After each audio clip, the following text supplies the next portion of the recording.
Yes. Oh, yes. Hey, they're already 20. Okay. Good evening, ladies and gentlemen.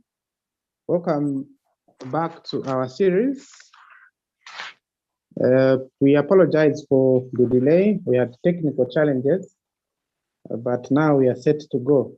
Our presentation today is an analysis of this demystifying of Kongis Harvest by no other than our Chief Examiner Literature Paper 1, Chief Kanyampa Manda, the author of Recreation, a collection of very lovely poems. As usual, we'll ask you to mute yourself while you are listening to the presentation. At the end, as we normally do, we'll give chance for everyone to make comments or ask questions. So for now, I leave the floor to Chief Kanyampa Manda as he takes us through this very important book. Chief Manda, please take over. Thank you very much, Doc. And let me once again apologize for these challenges that we have had. You know, some of us were born before computers, and so computers still pose a challenge. But that besides the point, I want to thank you, the crew, for the patience, and I think we are now set to begin. Once again, let me say thank you very much for the wonderful introduction. Indeed, Kanyampa Manda, Chief Examiner, Literature Paper 1. At the same time, I am the author of Recreation, an anthology of poetry and short fiction. Now, this anthology, ladies and gentlemen, is a must-have for anybody teaching literature, especially Paper 1, as the anthology is laced with all those issues of literary themes that we use in literature Paper 1. And I must say, this anthology is actually has been passed by the Curriculum Development Center, and it is actually part of our literature program, as it were. Now, let me now kickstart my presentation entitled Kongis Harvest, a political satire. And here we go. Now, as I said, I've just said earlier on, Kongis Harvest is a political satire, as it were, written by Wole Soyinka. Wole Soyinka, as we might all know, is an established, well-known poet, novelist, as well as critic, literary critic. The first Nobel Prize winner for literature in Africa. And I think that's the background we are coming from. Now, as we begin our presentation, there are certain words to watch out for. And I will not waste time on those right now. We will come to them as the presentation progresses.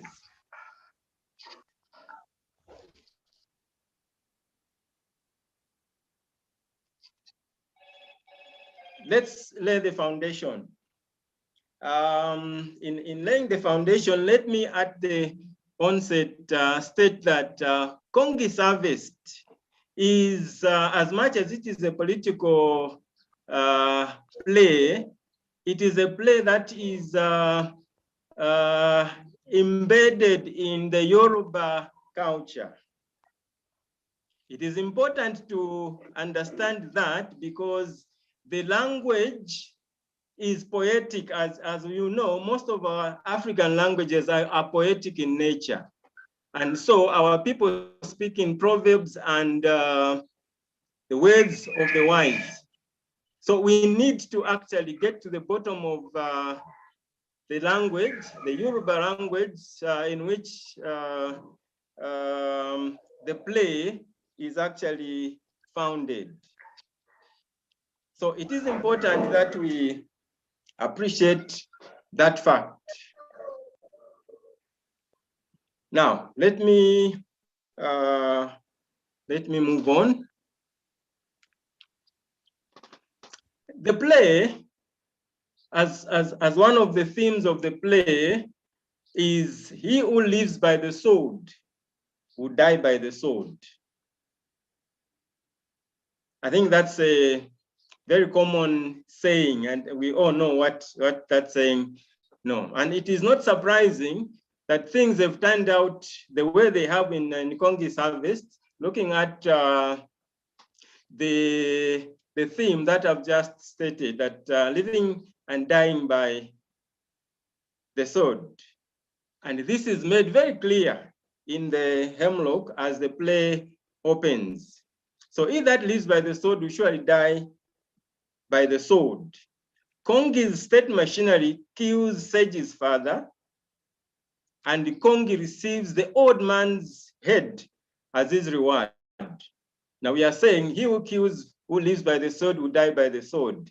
Kongi's state machinery kills Sage's father, and in return, Kongee receives the old man's head as his reward. He who dies, lives by the sword will surely die by the sword. And so this summarizes the play Kongis Harvest, that we have great expectations, that Kongee has great expectations, but at the end of the day, we have what I would call failed realizations.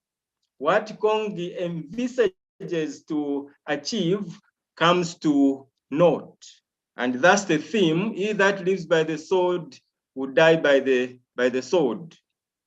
Now, I want to make clear what presiding over the festival is. We know we are saying Kongis Harvest is an harvest festival, as it were. Now, traditionally, at the beginning, when we have planted our seeds and they are mature, but before we taste the seed, we actually do a festival. And normally the king, the traditional ruler, presides over such a festival. Now, in this particular case, Kongee has forcibly wrested power from Obadan Lola. But on top of that, he wants to deprive the Oba even of the traditional privileges of which presiding over the harvest festival is one. But we must make it very clear that Kongee does not realize that presiding over the festival comes with consequences. Now, such consequences need to be borne in mind, but we are saying Kongee has no realization whatsoever of the sacrifices that come with leadership, what we are calling the price of leadership. You are saying leadership comes with a price, you know?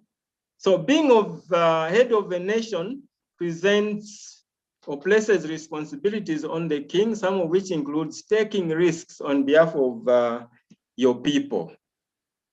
The testing of the new yam, for example, means certifying the edibility of the crop before any of the subjects do.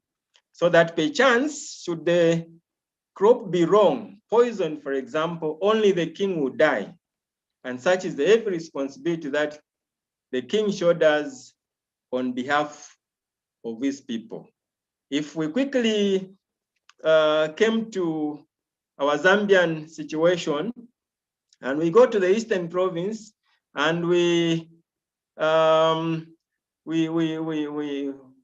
sample the Nchwala ceremony, where we have the Nkosi Yamankosi, first of all, spearing the bull and then drinking that blood you know, that's the heavy responsibility. Should anything go wrong, the king is going to die, and that is fine because that is the price of leadership. We are still laying the foundation for Kongis Harvest, which is, as I've stated earlier on, heavily rooted in the Yoruba pantheon or the Yoruba tradition, as it were. And we are saying Kongi is drunk with power. He wants to be at the center of everything that happens in the kingdom.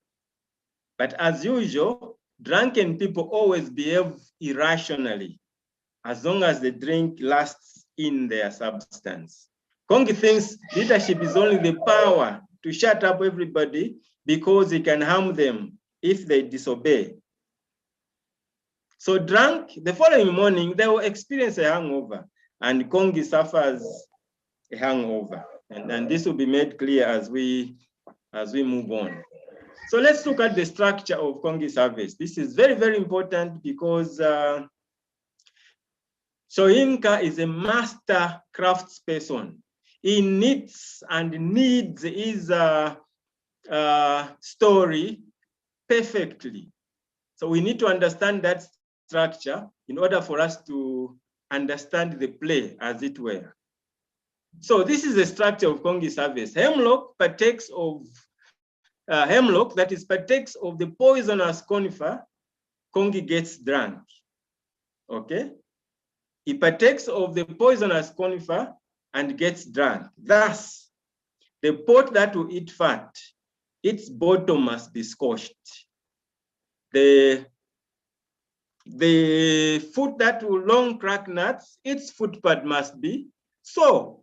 You know, so we are saying for whatever you get involved in, you must be prepared to suffer the consequences. You know, so a pot that has been placed on the fire for a long time, you can't miss it. It will be scorched at the bottom, you know, as a consequence of the fire that is there. So Kongi starts to harass everybody that disagrees with him, as we see in the parts 1 and 2. He says, I want him back, alive if possible, if not any other. Now that's what a dictator is actually all about. He thinks life is at his beck and call. Want him back, alive if possible, if not any other. But for sure, Kongi suffers the aftermath of his actions as he receives the head of sage's father, thus the hangover. I hope we are moving together.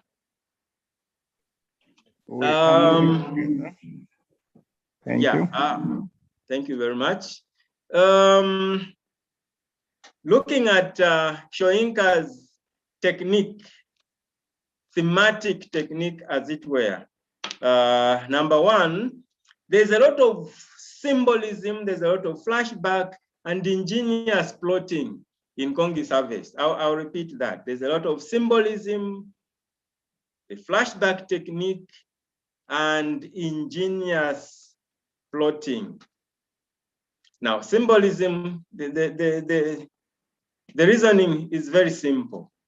It is a traditional play and rooted in the Yoruba culture. So we expect a lot of symbols emanating from that Yoruba culture. And sometimes it becomes difficult for us to follow the play because our understanding of the Yoruba culture is very limited, if at all it is there. But I'm bringing us back to our own tradition. That is the reason why I use the symbol, the example of the Nkosi Yamankosi, Chief Mpezeni of the East. Because even in that language, a lot of symbolism is used, and indeed every African language. So a lot of symbolism is used. the beginning of the play, the pot that will eat fat, its bottom must be scorched. A lot of symbolism there. And we are not specifically talking about the pot, you know, but we are talking about Kongee himself. He puts his hands into the deep, and if he doesn't know how to swim, he's going to sink. And exactly this is what happens to Kongee at the end of the play. Is a fool at the end of the day when the lid is opened by Seiji, and instead of seeing the face of the new yam, there's an head of an old man presented to him, and he's confused at that particular moment. And it becomes very hysterical to a point where we are seeing a scared, you know, kind of person. Coming back quickly to the flashback technique, we experience a situation where on the same set, for example, you have, if we go to the Kongis retreat, for example, we have on the same stage, but Kongee obviously on a raised platform and is meditating in the mountains. His awareness are slightly below, you know, but we are moving back and forth to Kongi's meditation in the mountains, back to the awareness who are meditating, and in trying to find a way for Kongee to actually establish himself as the Nkosi Yamankosi, you know, as the leader, the supreme leader of this fictitious country called Isma. Now, and I think this is what brings about the ingenious plotting, you know, that we are talking about. On the same stage, we have various activities taking place when we black out one section, the other sections comes alight, and we experience the play as it were. But flashback in the sense that we go back to what we started with, you know, and then continue at a later stage. So he has knitted these actions very, very carefully to a point where we have a complete whole as Kongis Harvest, well knitted, structurally speaking, beginning with the hemlock into parts 1 and 2, and finally the hangover. Number 2, Soyinka uses a lot of humor, uses fine poetic style, and there's a gift of irony and satire. Now, humor, I think, is very, very important in drama, because even as we are experiencing very deep issues, there is room for us to experience some form of laughter and so on and so forth. Fine poetic style, again, it's a traditional play, and we expect to find poetic kind of language, which is a character of the traditional setup of any traditional establishment. Irony and satire, you think you are saying one thing, but exactly experiencing the exact opposite. For satire, that is the bedrock of Kongis Harvest. If I took you back to one Nigerian fine musician, the late, I'll remember the name. He did a song called Smiling and Crying and Smiling, Suffering and Smiling. It's very, very interesting song there. That's the African setup. We, as much as we experience a lot of suffering, at the same time, we allow for our laughter. We are a happy people, we are a happy lot. And so even as we talk against you, we are talking through, you know, that laughter. We are talking through those tears and so on and so forth.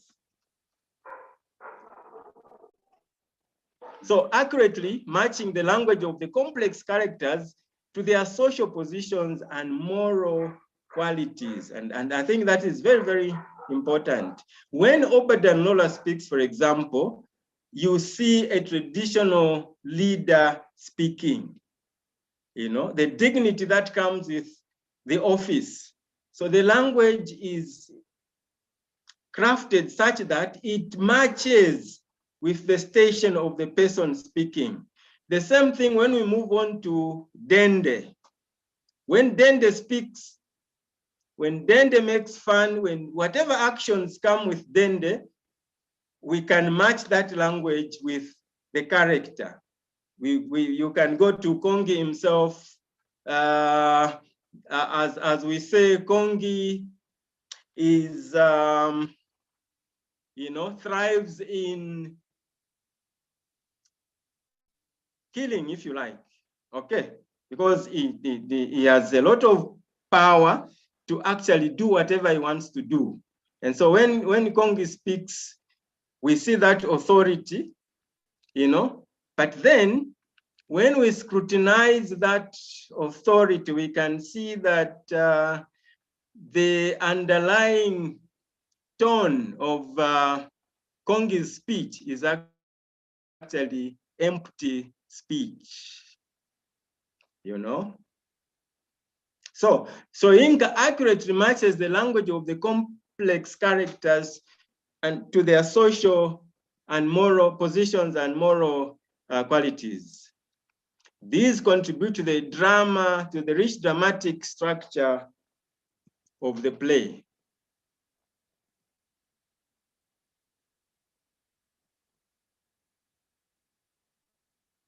Now, I think we have done quite some background work there. Let's move on to try and establish what Kongis Harvest is all about. We are saying like any of these other plays. So Inca's Kongis Harvest is a protest play. It's a protest play. What is he protesting against? In this play, so Inca takes a critical look at independent African countries. He exposes the pompous, westernized intellectuals, opposes authoritarian leadership, and generally expresses disillusionment with post-independence Africa. That's very, very important. He takes a critical look at independent African countries. He exposes the pompous and westernized intellectuals, opposes authoritarian leadership, and generally expresses disillusionment with post-independence Africa.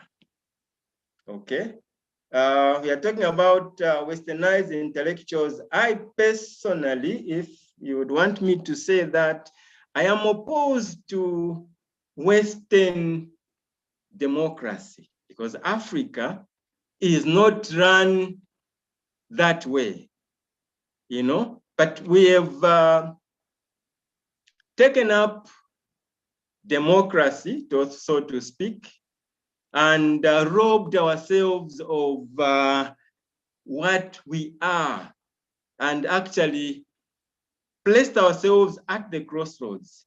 Our country has now become ungovernable because of Western kind of democracy. We are mourning KK, our great KK, who believed in one-party participatory democracy. I don't want to make that a topic, but I think that is African way of life because there must be proper checks and balances so that we do not fall into the trap of the Western culture that wants to lay a certain course for us so that we follow that course, and following that course, then we should be able to live as they want us to live, as not as Africans per se. And this is what Soyinka is actually talking about here. We have westernized intellectuals who brings the intellectualism into leadership. It doesn't work out, as we will see in Kongis Harvest. He opposes authoritarian leadership. And you see, he doesn't spare anybody. Even authoritarian leadership is also opposed in Kongis Harvest, as it were. And then he is disillusioned with independence Africa. And I think a lot of us are disillusioned by independence Africa. It's because we are living in independence Africa. And we should be able to see that. The play opens with the hemlock. When the curtains go up, we see the traditional ruler Obadanola and these people with a retinue of musicians in jail. You know, Kongi has put the traditional leadership, Danola and these people, you know, with their group of musicians and locked them up. Again, as the play opens, they sing the parody of a national anthem. Now, a parody is a caricature, a look-alike. We can say they sing a look-alike of the national anthem, you know, as the play opens. Now, the juxtaposition, that is the placing of the national anthem and the traditional ruler in jail, is very, very important here. And as we said, they are singing a mockery of a national anthem, as it were. We are supposed to be stand and sing of Zambia proud and free, you know, but we are saying the pot that will eat fat, it's whatever must be scorched and so on and so forth. Those are the ways that they've put into the nation anthem to kind of laugh, you know, at Kongee himself and the new leadership, as it were. And we are saying this juxtaposition, we have the nation anthem at one point, then we have the traditional ruler and this retinue in jail, side by side, sets the tone of the play. And the tone is that it is not a happy play. We are not expecting anything happy, as it were, to happen in this play. And we are saying the Soyinka makes this very, very clear in the hemlock. And that is why it is called hemlock. As we said, hemlock is a poisonous conifer, you know, a plant. It's a poisonous plant. And a conifer is a cone type of tree, you know, but which is poisonous.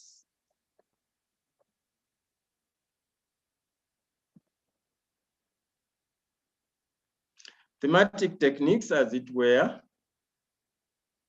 The hemlock heralds Kongis Harvest. Thematically speaking, the hemlock is a thematic microcosm of the play. Mark that word, thematic microcosm of the play. Economics to tell you that there's micro and macroeconomics. The macro is a bigger picture. The micro is the smaller picture. So whatever happens in the play, whatever is revealed in the hemlock is actually what eventually we see happening in the entirety of the play. Because the hemlock is a thematic microcosm of the play. We can say it's a small play within a bigger play.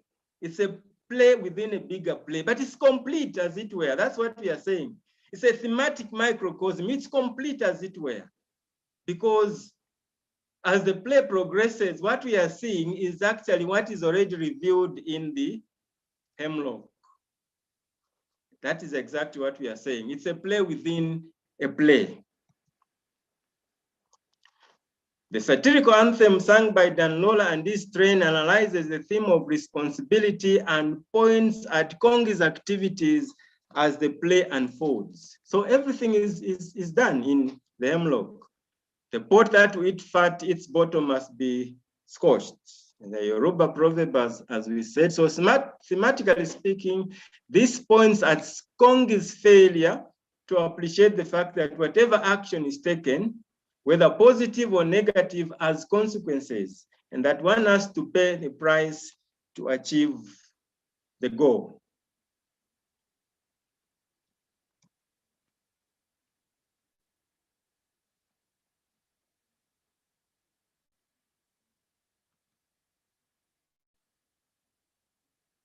Kongis Harvest, ladies and gentlemen, fellow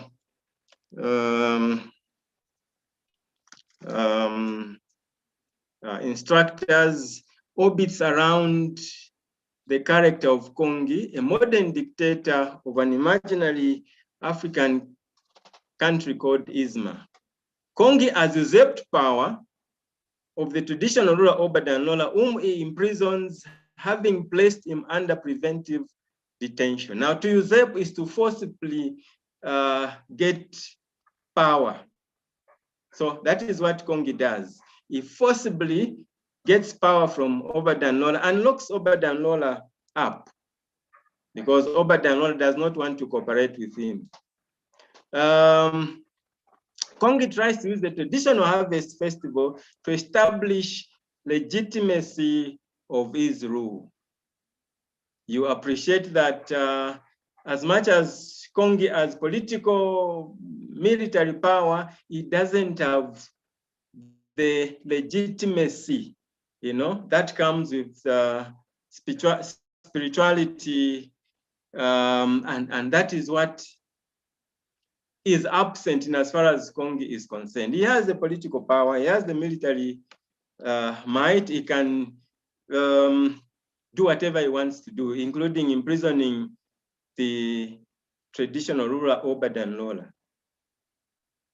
However, his attempt ends in chaos, and the play ends with everyone fleeing the country, fearing the reprisals of a dictator.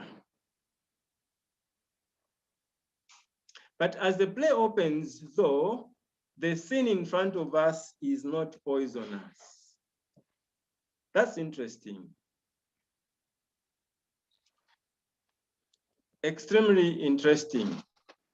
We see a group of people singing and dancing to the music. They are showing their dissent to the governance of the present dictator through a song. This group is reprimanded by the prison superintendent. Obadanlola, though, continues singing, supported by Sarumi, the younger Oba, in open defiance. Here it is important to note that the superintendent has divided loyalties here. He's an employee of Kongi at the moment, but he owes his allegiance still to Obadanlola.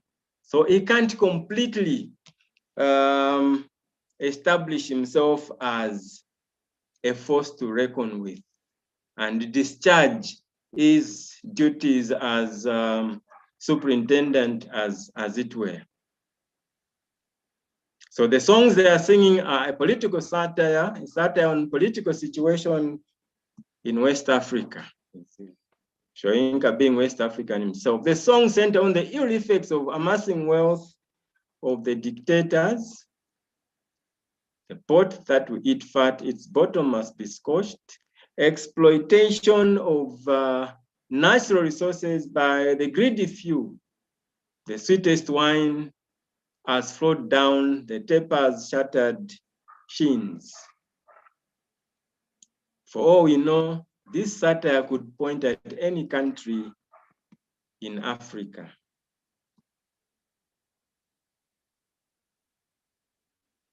Now, it is important to realize here that Obadanlola is wearing, as his wrapper, the national flag. You know what that means.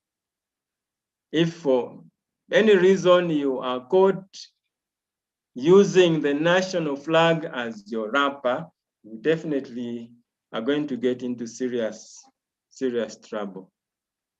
The superintendent notices that, and he quickly pulls it away in horror. Now, we said earlier on that his alliance, his allegiance is actually divided. There is nothing very categorical that he can do in as far as reprimanding Oba Danlola is concerned, because it's the Oba, he's a traditional elder, you know, and the superintendent, for that matter, is even younger. So he treats this treasonous kind of situation lightly, because he can't be very, very tough.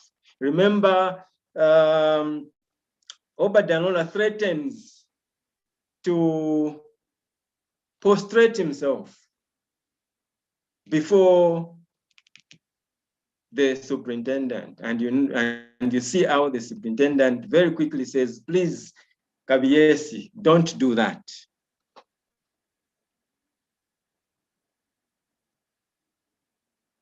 King's umbrella gives no shade. And this is what now Oba Danlola and Oba Sarumi conclude, that the coming of Kongi, the coming of democracy, as it were, has actually brought a situation where the king's powers are no longer what they should be, because they can no longer protect the subjects. We lift the king's umbrella higher than men, but it never pushes the sun in the face. It doesn't give shade anymore, because power has been wrestled out of the traditional establishment.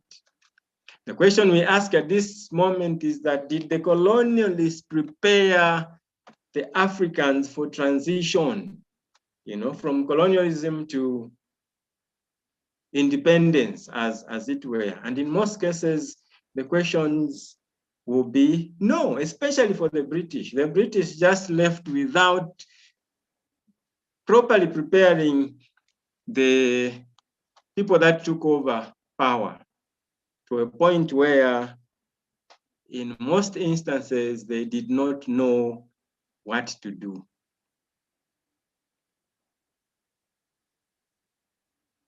This part of the play ends with a clear depiction of the colonial power and the host country as a child and a mother, respectively. Soon the head swelled big for the pillow, and it swelled too big for the mother's back. And soon the mother's head was nowhere to be seen, and the child's slight belly strangely distended, you know. So there's a change of leadership, but is there proper preparation for the new leadership to lead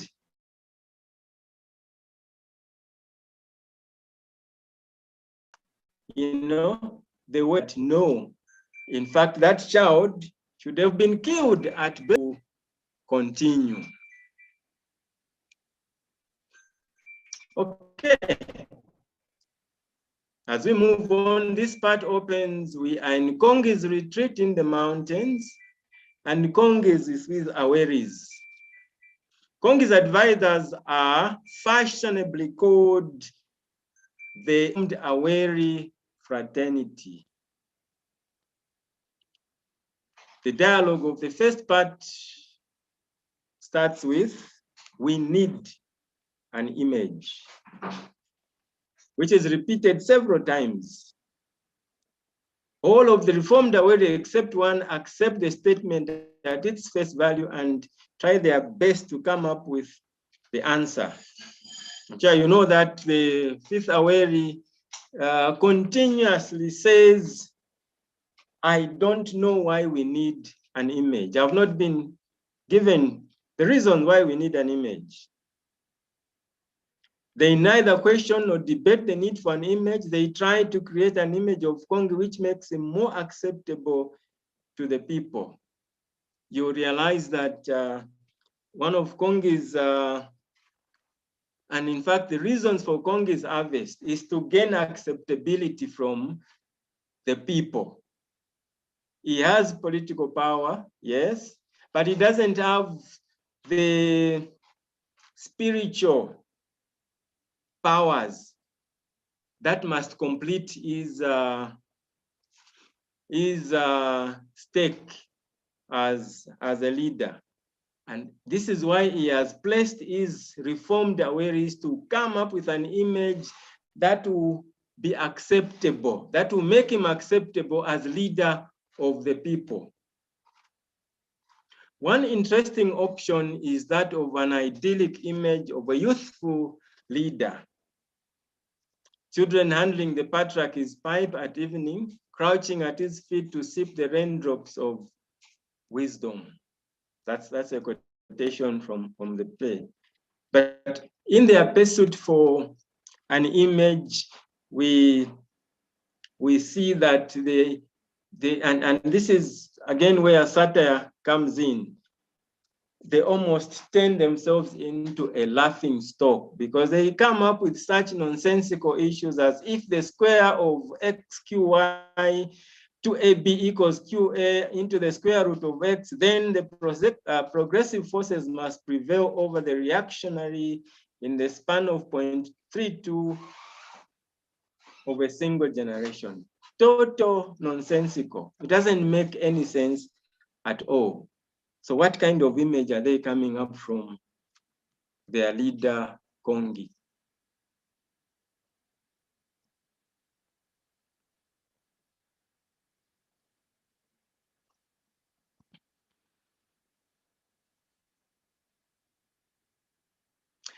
They define the aim of the Harvest Festival as to replace the old superstitious festival by a state ceremony governed by the principle of enlightened ritualism. Now that is interesting.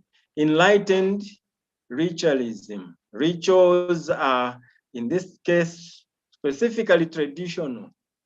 Now they are saying, no, we don't want to have anything to do with tradition because tradition is backward. So let's call it enlightened ritualism. So they are actually fighting to come up with something that would be acceptable to the people. The scene now shifts to the club owned by Segi. Daudu and Segi are dancing when Kongi's secretary and his spies enter the club.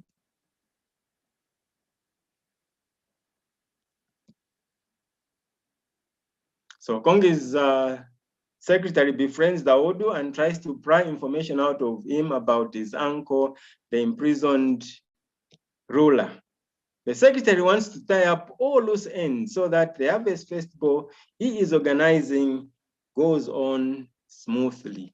We also know that should anything go wrong with this ceremony that the organizing secretary is organizing, he definitely goes into jail or is even shot in the head and killed, because that is what Kongee is all about. In spite of the secretary's repeated requests through all possible channels, including through Daudu, the secretary is not sure that Oba will surrender amicably before Kongee, on that festival day.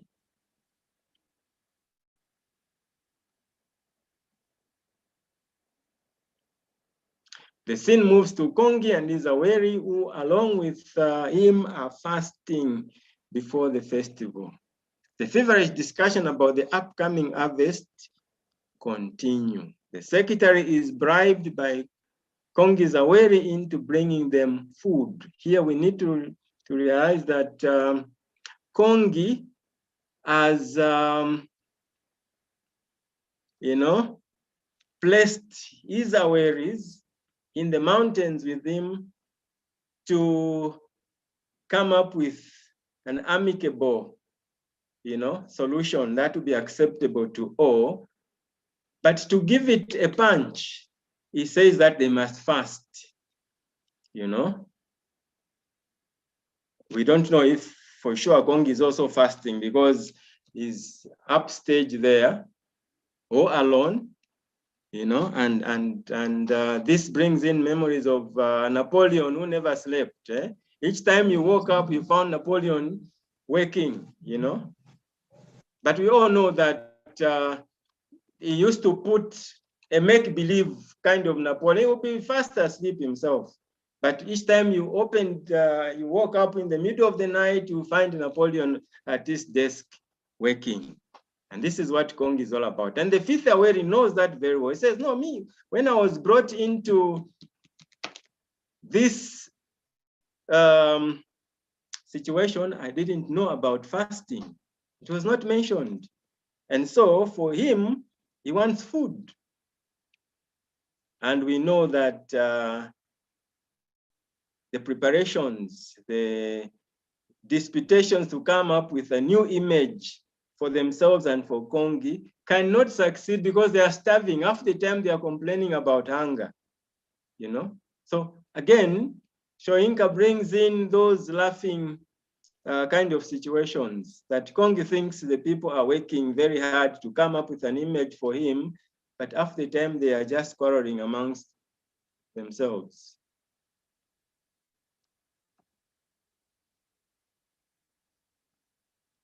Now, the fifth Awari comes up with a plan that if Kongi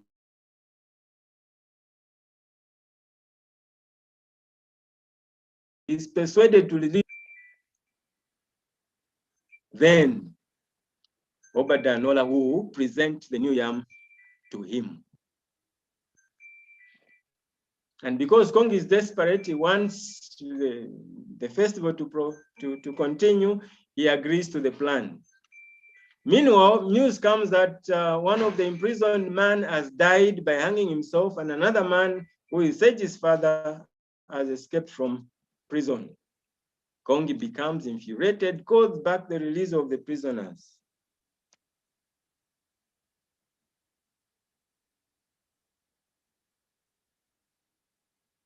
The day of the harvest festival, Obadanola comes back to his palace. He's very excited to dress up for the festival. We now understand that the remaining 3 prisoners were released as the agreement to surrender before Kongi. Danola demands a new robe, a headgear, and a sword. Then the Obadanola servant runs all the errands that the king demands. Is he attending? That's the big question. I'm sure those of us that have read Kongis Harvest carefully know that Obadanola has no intentions whatsoever of attending that festival and of surrendering publicly by handing over the new yam to Kongi. Not at all.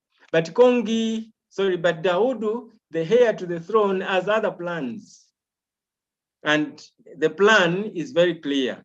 They want to assassinate Kongi during that presentation ceremony. That is the plan of Seji Daudu, of Seji's father, to some extent, and that is why Seji's father runs away, jumps the wall, prison wall, and is running back to where the ceremony is taking place.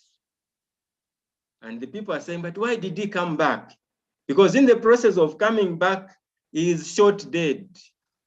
You see, this is what happens. He escapes from prison instead of running away, but is running to the scene of the festival, where the first of the new yam should be handed over to Kongi. Of course, we know that the plan is that he should come and assassinate Kongi. Now, those of us who have seen Kongis Harvest, the movie, That's exactly what happens. Kongee is actually shot and assassinated, but that is not for the screen. That is not for the drama. The dramatic part, Sage's father is shot in the process of him coming to assassinate Kongee.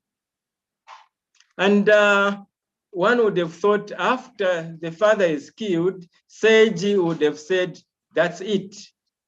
I am out of this set of affairs. But when Daoud asks Sage, she says, no, everything must continue as planned. You know, and this is when we see that the women, Sage's women, continue preparing, making the preparations. We're supposed to be cooking the first of the new yam to be handed over to Kongee. And this yam is actually handed over to Kongee by Obadanlola himself. Most of us have missed that part of the play. The yam is actually handed over by Obadanlola to Kongee. But at that moment, the gunshot is heard, you know, and so the confusion starts. And that's exactly what happens at that particular point in time.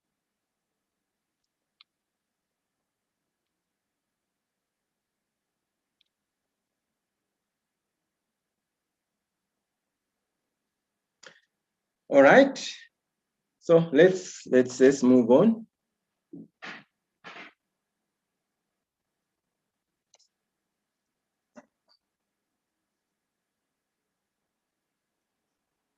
So that civil unrest upsets Kongee's plans to take over the Republic of Islam in harmony with the old order, because that is what he's interested in, to possess both political, military power, and then together with spiritual power, which is in the hands of Obadanlola. And at one point, one might ask a question, but why is Kongee interested in traditional spiritual power? He has no interest whatsoever in political, in the traditional spiritual powers. Not at all. What he wants is, once he gets those props of, you know, instruments of power, the spirituality and whatever, he then kills the spirituality completely,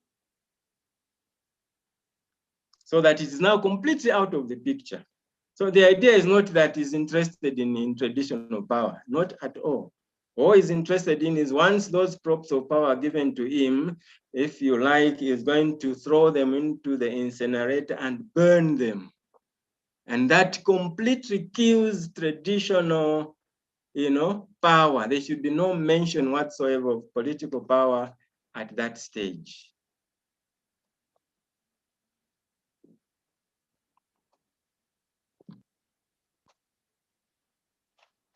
So in the last scene of the play, we see all of them fleeing the country.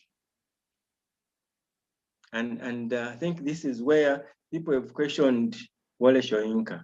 What's the point of this play? Because what we should be seeing is the success of either political power as rest in Kongee, or that the old order should actually renew itself. But at the end of the play, everybody's running away.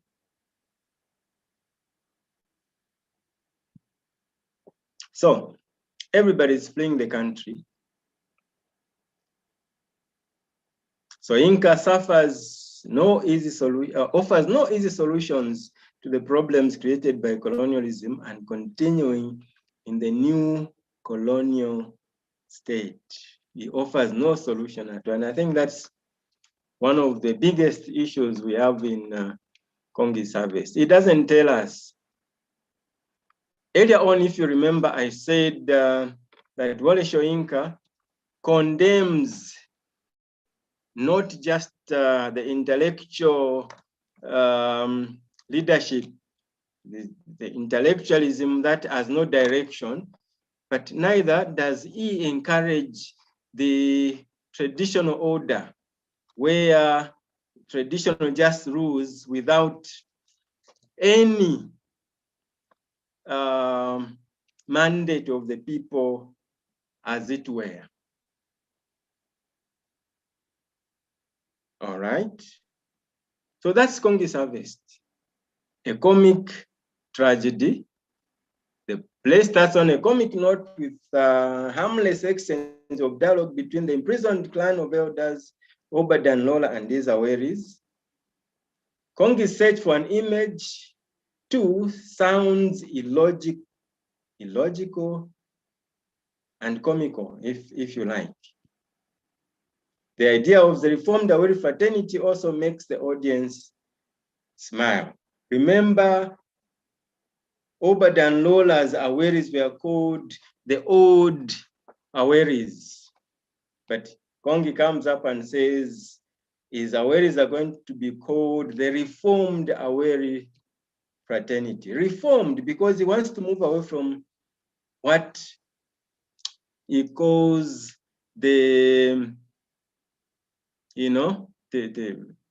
for lack of a better term, the dictatorship of tradition, so that he comes up with a new kind of order.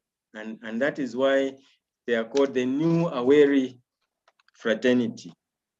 And it is laughable, as we saw in those formulas, nonsensical formulas that they came up with, as they were trying to come up with an image for Kongi, an image that should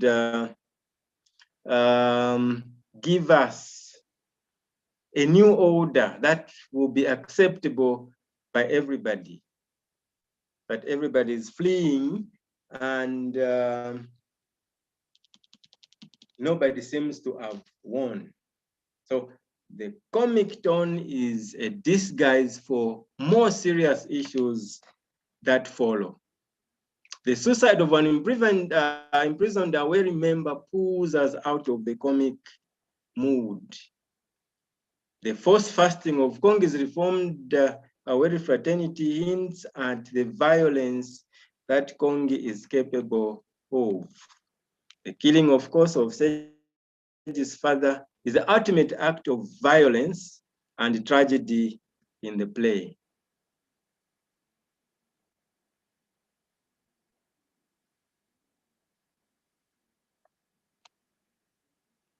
Political satire.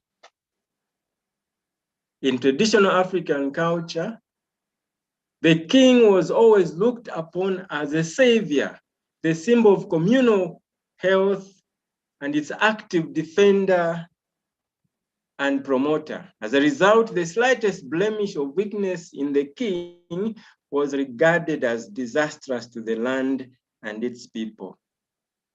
The imprisonment of Obatala was a serious blow to traditional establishment.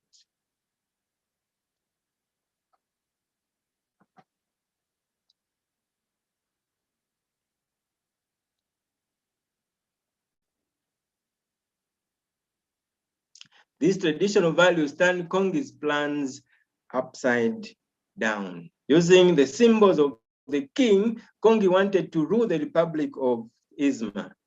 The events at the Harvest Festival end up upsetting Kongi's composure in front of the people and showing him as a weak leader.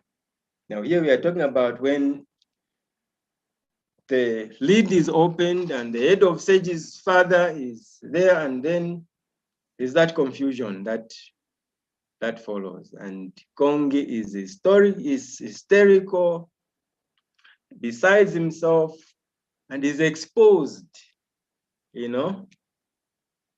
So all the political maneuvers of Kongi to legitimize his power are undone, with Sage's father becoming the sacrificial victim and thus earning him the highest status of a hero.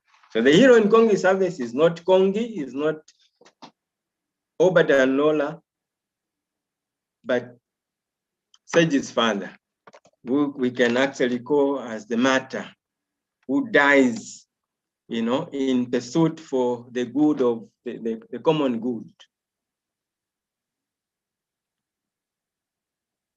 So Kongee, in spite of all the power in his hands, still cannot achieve his political goals.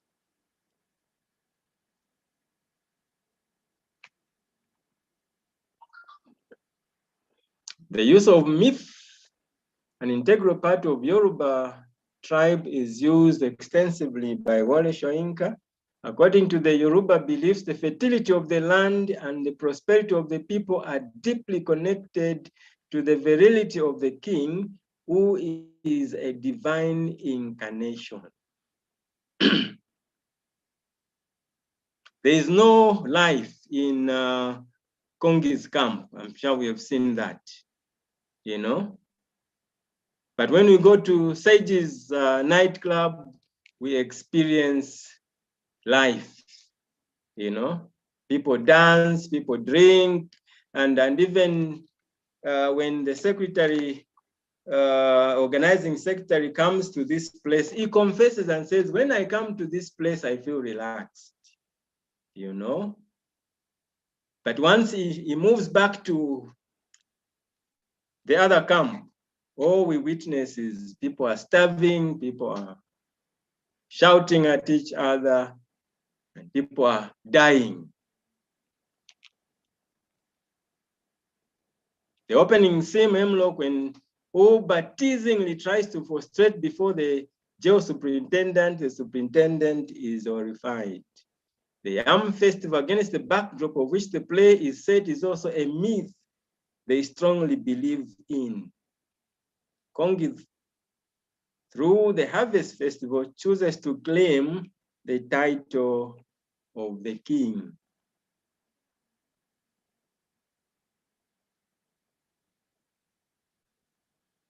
Through his fast on the mountain, Kongee tries to evoke Christian images of fasting, of a fasting Christ, the Last Supper, with Daud referring to Kongee as the Messiah of pain.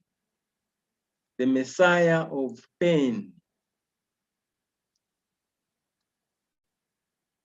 I want to just say one or two things about the fasting in the mountains and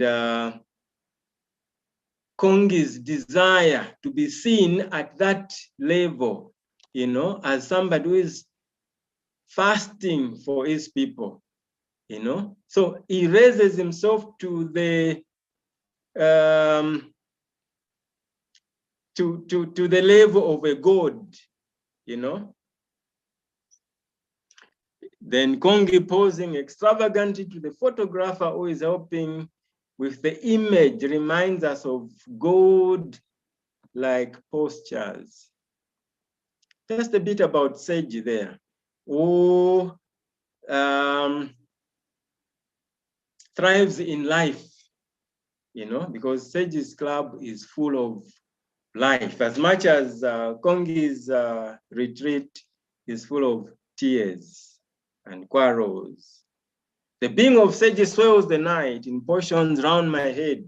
Your eyes were bathed in tender waters. Milk of all mothers flowed through your fingers. Milk of all mothers flowed through your fingers. That's life. That's a mother, you know. Mother gives milk to us, all of us. But Daud calls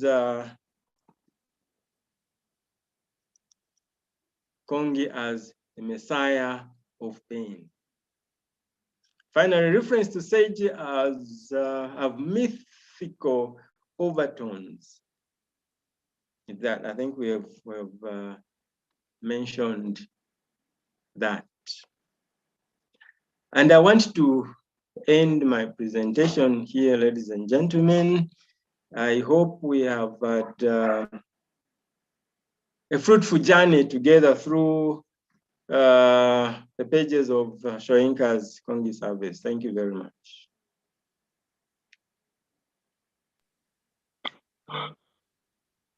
Thank you. Thank you very much, Chief. Thank you. Thank you for this very elaborate. I was seeing messages in the chat box. People were appreciating from the onset. Chief, press the Thank you. down button.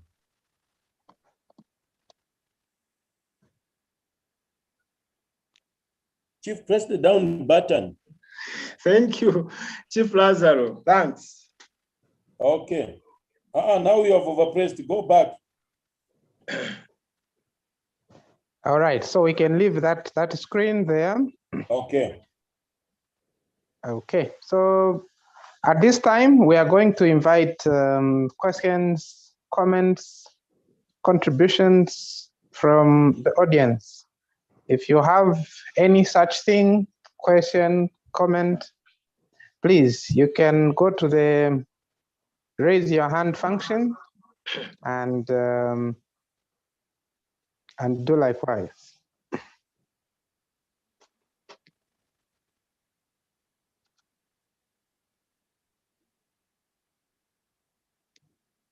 Questions and contributions.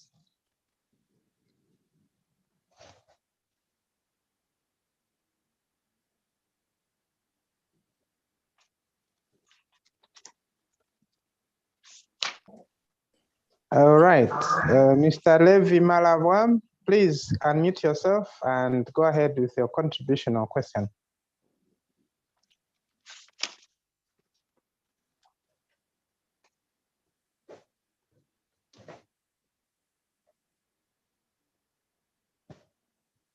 Levi Malavoie, you are muted, so we cannot hear anything. Please unmute yourself. Thank you. Can you get me now? Please go ahead. Are you able to get me? Yes. Yes, we are. Yes. All right. I would like you to explain more on the circumstance that led to Seg's father's death and who benefited from Seg's father's death, and who was the target during that time, and who targeted who? Maybe explain more on that one. Okay. What we are saying is that Sage's father is one of the detainees that Kongi has actually imprisoned. Yeah. And we know that Daudu and Seiji have been planning to do something about Kongi during the Harvest Festival. Okay. I hope you are following. Yes, dear. So that when finally the Secretary General, the organizing secretary, manages to get that reprieve. A reprieve is an amnesty, so that those condemned men will be revenged for Obadanola agreeing to hand over the new yam to Kongi. So that agreement is finalized, brokered by the fifth Awari, who wants his food in exchange for that information. And so secretary goes to Kongi and tells him, Bwana, this is the proposal. Then Kongi says, but you know how I hate those men. But finally he softens up, because what Kongi wants is Obadanola to publicly hand over the props of power. Now, in the process, as that is going on in the background, and as the ceremony is now climaxing, the yam is being prepared, and that the agriculture, there was an agricultural competition where Sage's farm, and who made Sage's farm? They are part of those prostitutes that were rehabilitated. And it reminds me of Nkanduluo's Tacinta, So those were rehabilitated, put into that farm settlement, and they won the festival, the prize. Now, it has always been okay, maybe let me say, as all this is happening, and people are now getting ready to continue with that presentation, Sage's father escapes from prison. And what does he do? Instead of running away, very far away from where things are happening, he is actually coming to assassinate Kongee, because that's the idea. You know, I see. But as he's coming back, he is shot dead. Okay, you know, there's that boom of gunfire, and people are all, you know, the people are all disturbed, they are all scared, including Kongi himself. And now he doesn't know what is happening. But later on, we see the organizing secretary come and whisper into Kongi's ears. I hope you remember that part. And all of a sudden now Kongi is triumphant and he's saying all the enemies of progress and whatever will be killed and so on and so forth, and Kongi will triumph and so on and so forth. So that is exactly what happens. But in the meantime, even Daoud at this time doesn't know what will follow. Because now he says, oh, this man, why was he coming back here? Why didn't he just run away? You know, because Daoud also has his own plans with Seji to also get rid of Kongi. But now he says, now it's done. Now we can't proceed. Then Seji says, everything must go on as planned. You know, and she says, continue the preparations. I'll come back soon. And that is how she goes to where the father was killed. She severs, cuts his head off, and brings it and hands it over to Kongi. So the assassination of Kongi doesn't take place. But what happens in the long run, at the end of the day, is that Kongi does not rule, as it were, because there's confusion at the end of the day. Because instead of receiving the first of the new year, which should have legitimized his powers, which should have given him those spiritual powers he wanted to get from Obad and Lola, does not happen now. Instead, there's blood on his hands as the head of Sage's father is presented before him. I hope I've answered that question. Yes, very clearly. Thank you for this prolific presentation. God bless. Okay, thank you, Chief. Any other question or contribution? Can I just read a section from Kongis Harvest? Go ahead, Chief. Go ahead. To just clarify that point. If we went to page 79 of Kongis Harvest, at 3/4 way, that page, I'll read what Danola says. So Danola looks up sharply, apprehensive, turns slowly round to look at Kongi and shrugs. Then says, as you wish. Followed by the old Awari, Danola bears the new yam to Kongi. This is what a lot of people have missed. Danola bears the new yam to Kongi. Kongi places his hands over it in benediction. You know, benediction is prayer. You know, he places his hand on the new yam as Danola presents it to him. And in that moment, there's a burst of gunfire, which paralyzes everyone. Kongi looks wildly around for some means of protection, and that is important. You know, this is supposed to be the great Kongi, you know, the fearless, but he looks, you know, wildly around for some means of protection. Then the secretary rushes in a moment later, obviously shaken, hesitates, looking at Sage especially, but drawn dutifully to Kongi. He goes up to him and whispers in his ear, Then Kongi relaxes. Remember, he was looking for protection and very scared. He now relaxes after the organizing secretary whispers in his ear. Gradually, he swells with triumph. That is Kongi. He begins to chuckle, you know. From a low key, his laughter mounts louder and more maniacal. Now, maniacal is like a maniac now, a maniac. His eyes fixed on Seiji. And you can imagine what he's telling Seiji. His eyes fixed on Seiji. And remember, Seiji is Kongi's ex. As confident, sorry, his eyes fixed on Seiji as a confident spider at a fly. He breaks off, suddenly snaps an urgent instruction to the secretary. The man hesitates, but Kongi insists, never taking his eyes off Seiji. The secretary slowly approaches her. I thought I should have read that section. Thank you, Chief. Thank you.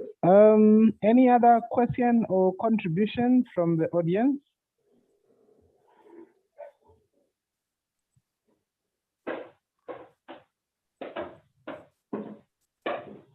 Can you hear me? Yes, Yes, Mr. Tembo, Chief please, Wilson go ahead. Tembo, welcome. Thank you. Thank you. Just to thank Mr. Manda for his contribution. Two things. There are certain things that Manda has said, which people might say, was he just making it up? He wasn't. Like he referred to Mupezeni and many other chiefs that we know are paramount chiefs. So if I take you to page 7, there you have Sarumi, and Sarumi says this: they complained because the first of the new yams melted first in an Oba's mouth, but the dead will witness. Then it says, we drew the poison from the root. Thank you, Chief. And then you look at hemlock. When you look at hemlock, which is the first chapter, the first act, should I say, you can see that in fact the scene is set why the Oba, why our paramount chiefs are the ones that should get the taste of the first harvest. But we complain, why should it be them taking that? So the answer would be, go to the dead people. Those who dared to eat the first yam, they died. Why? Because the chiefs, or in this case, Oba is supposed to draw the poison from the feast, from the first yam. So they say we drew the poison from the root. Why? Because we want the people to enjoy the food free of poison. So hemlock is about that. But then Kongi wants to eat the first yam. He doesn't even know why the chiefs do that. I think the other bit that I also wanted to agree with Mr. Manda, because a lot of us would get lost, is the dialogue that we find on page 13.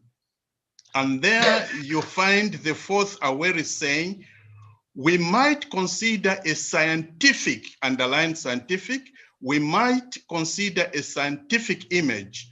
This would be a positive stamp and one very much in tune with our contemporary situation. Our pronouncements should be dominated by a positive scientificism. Now, when we teach our students and they are listening to us reading this, you know, they are mesmerized. But basically, Wole Soyinka is saying these guys who are big, you know, the advisors to our political leaders, they talk about things that they don't know. Mr. Manda used the expression nonsensical statements. Why did he use that statement? Well, actually, when you look at that dialogue, you find these characters are now asking, yes, nor proverbs nor verse, only ideograms in algebraic quantums, and it goes on and on. But then the fourth says, I trust you understood that as well as you remember it. Then the fifth says, no, as well as you understand it. Now, that confirms the whole thing was nonsense. But when we read, our students might actually be saying, oh, but this is complicated. This is complicated. The truth is, it's not, yeah. Because even our, these people who are now advisors, they talk about things that they don't understand. I thought I should just confirm what Amanda was saying. Chief Tembo, thank you so much. Thank you so much. It's good to hear your voice on this platform. Okay, Mr. Kabungo. Chief Kabungo, please go ahead. Yes, thank you very much, my brother. And also in appreciating the presentation by Chief Manda, I also just wanted to agree with him when he says, Danlola, Kongi, wanting to usurp power. Then we see at page 48, Danlola being released from the detention, preventful detention, so that he could submit publicly. And so if you heard Chief Manda did talk about our king, Danola, being so excited about homecoming, this homecoming. And so he seems to be very excited. But even when he is excited about homecoming, he's actually confronted with the humiliation that is, going to befall him should he accept to willingly submit by handing over power to Kongi. And this is why he uses an expression in his dialogue with Daodu. He says, when a dog hides a bone, does it not throw up sand? So you see that when you listen to Chief Manda's presentation, he said that Kongi was actually feigning excuses. He sends Dende to go and look for a scepter, to go and organize a copper salver that should be used to present this new yam, and of course the dress. So in all this, he's trying to make Sarumi organize these things against the limited time that he has. So that was precisely what he meant when he says, when a dog hides a bone, does it not throw up sand? So by throwing up sand, he meant was going to create situations that would make him fail to meet the target.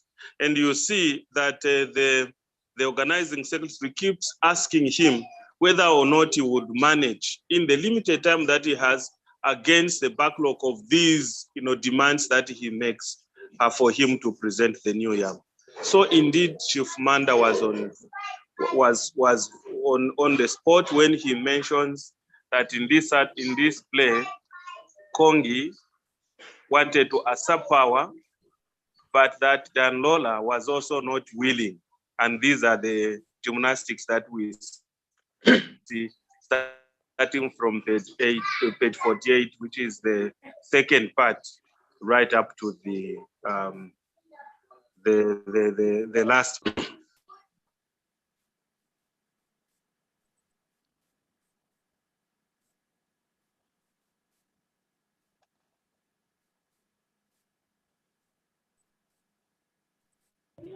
Chief Lazar, please go ahead. Thank you. Indeed, I just want to join the chiefs that have already spoken, Chief Kabungo, Chief Tembo, and also add that which Chief Manda mentioned, that in Africa, I like that point which Chief Manda brought out. In Africa, particularly bringing it even back home in Zambia, political leadership and traditional leadership have two separate roles, and they can never be mixed. So, and if you are a political leader and you want to usurp power and do what the traditional leadership is supposed to do, it will not work. It will cause confusion. There will be blood. There will be blood. even back home here, we've seen time immemorial that things could not work out. In 1996, the Chiluba regime, MMD, that time, they wanted to bar Dr. Kaunda from contesting the election, which they managed constitutionally, they barred him. And the UNIP at that time decided to put the vice president, who then was the chief Yeta, you know, Iluta Yeta, if I remember well. And they put him as their candidate. He was a very big threat. What did the government do at that point? They changed hastily, they changed the constitution that a traditional leader cannot run for political leadership. And that's how they barred, you know. So what am I trying to say? I'm saying, you see, these two will always remain in conflict, and they should remain separated. Let each one take their own route. There is no way a traditional leader can jump to the bandwagon of the political leadership, even vice versa. The political leadership cannot jump to the bandwagon of the political leadership, because these two are totally different. More so, the traditional leadership is more ritualistic. You cannot, I keep giving that example of Nchwala ceremony. There's no way the president, when he goes to officiate at Nchwala, there's no way can he say, bring in peasant, it's me who should drink the blood. It will not work. It will not work out. There's no way the president can go to the Litunga and say, no, during the Kuomboka, I'm the one who should sit on that, and you expect the Nalikwanda to move on. It can't work. One is ritualistic. The other one is some Western system that we don't even understand. Thank you. Thank you, Chief. There was a hand from Mr. Ponde. Please, go ahead. Good evening. Good evening to you. Okay. I've just followed, of course, though I joined a little bit late, but of course, I have learned, honest, to agree with Chief Lazaro's contribution. Even as I read this book, I also look at the conflict between traditional leadership and this modern type of leadership. Indeed, traditional leadership is supposed to be given by the traditional leaders. For example, in Africa, of course, we have traditional rulers who have the specific roles to play in their traditional areas or territories. So we are able to see that even politicians, of course, maybe a president has also his specific roles to play. So the president, of course, cannot accept or get the leadership from the traditional ruler. So it has to maintain his own reign, even as we are able to see that even Obadanlola is not willing to surrender, that yam to the president. Why? Because it was a traditional, it was a ritual of some sort, which is supposed to be performed by a traditional, not the president. I think with me, I'm just to see that indeed it's a conflict between the two leadership, the traditional type of leadership and this modern type of leadership that we are able to see.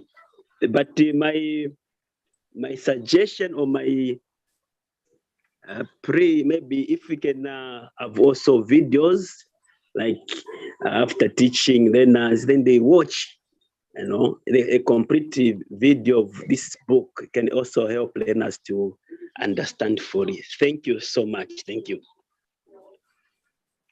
Thank you, Mr. Ponde.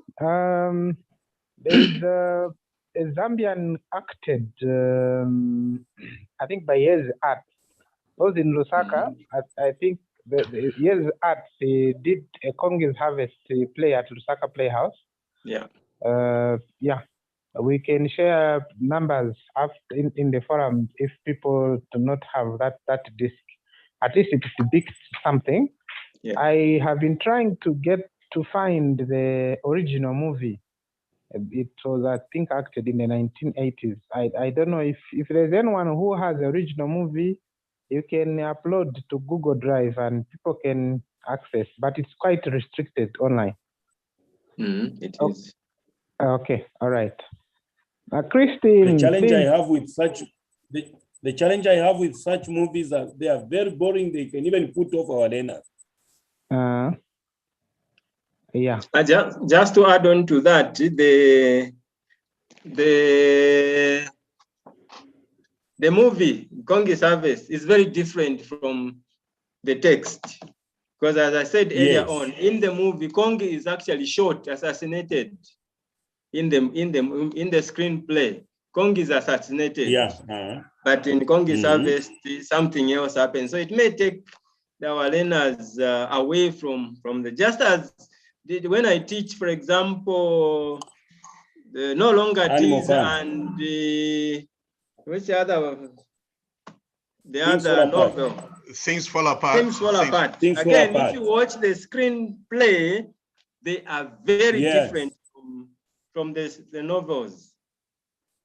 So I think those are for learners at a higher level, because if you brought them to a secondary school class, they'll begin confusing the movie with the play, and the answers that you'd get in your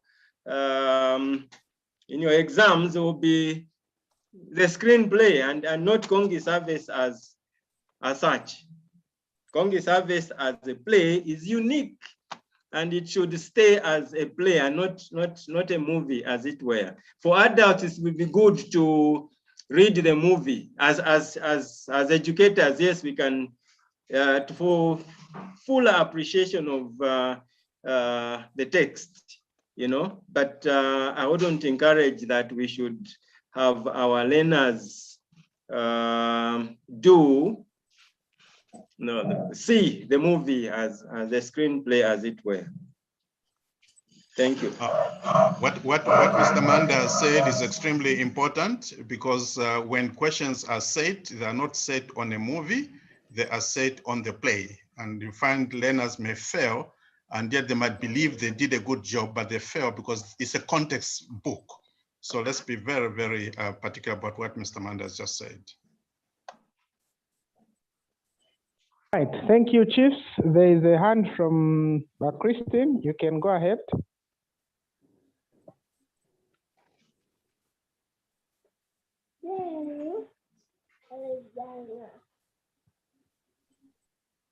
So, are you getting me?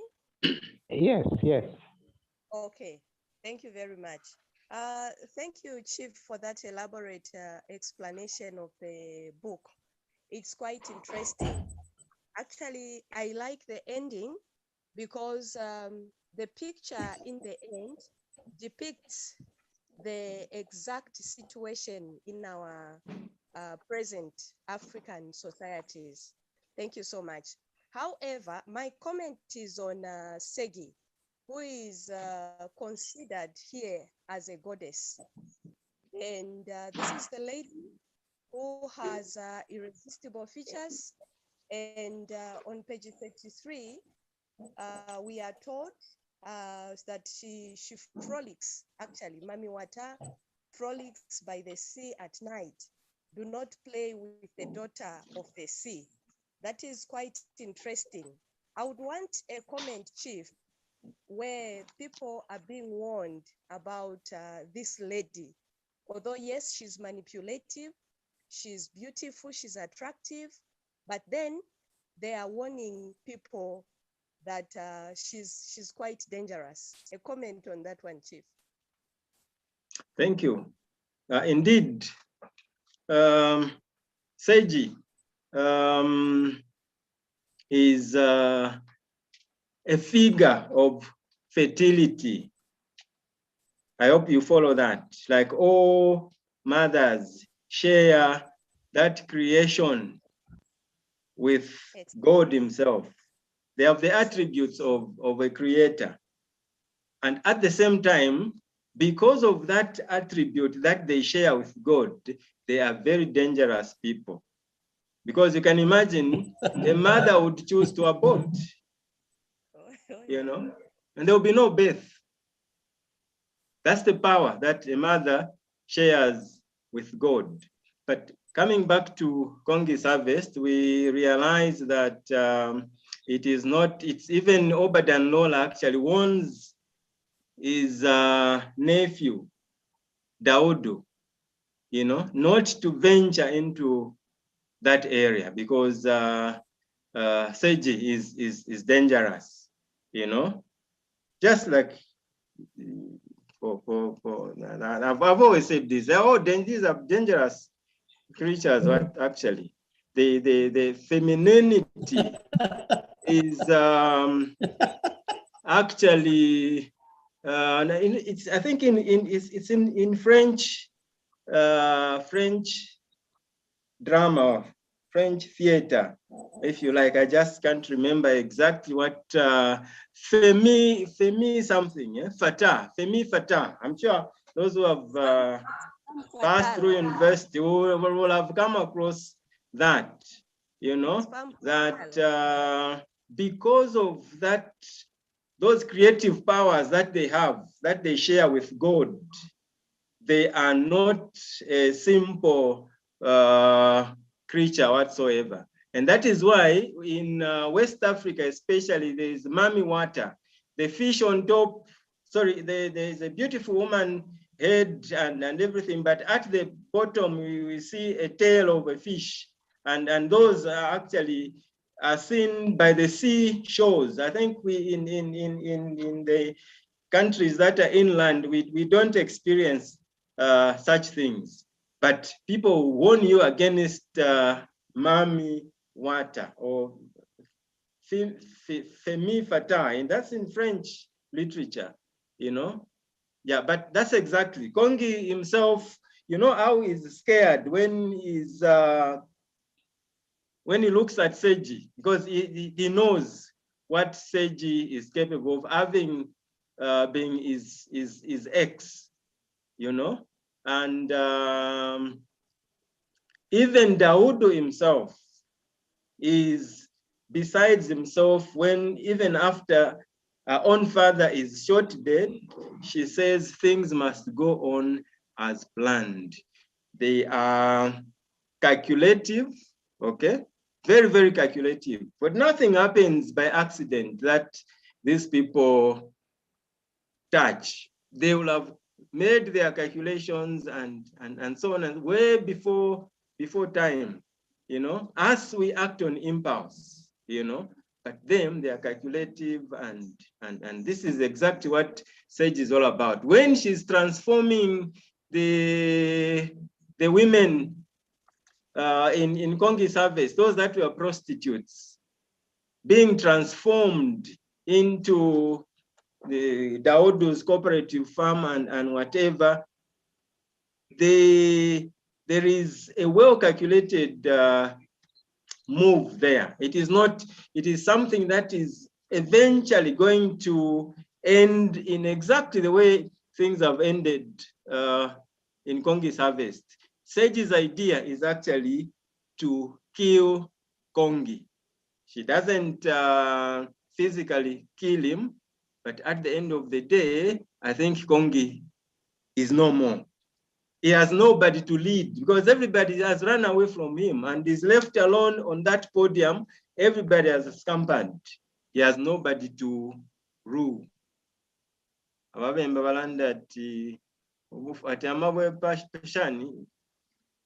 You know, so you can't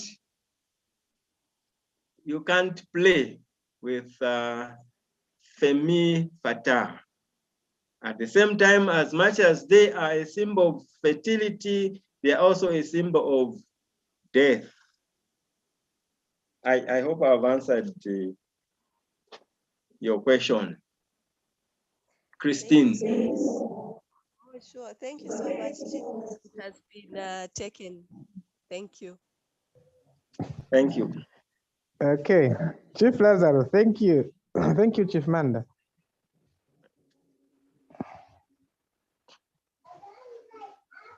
Chief Lazaro, you had the hand up.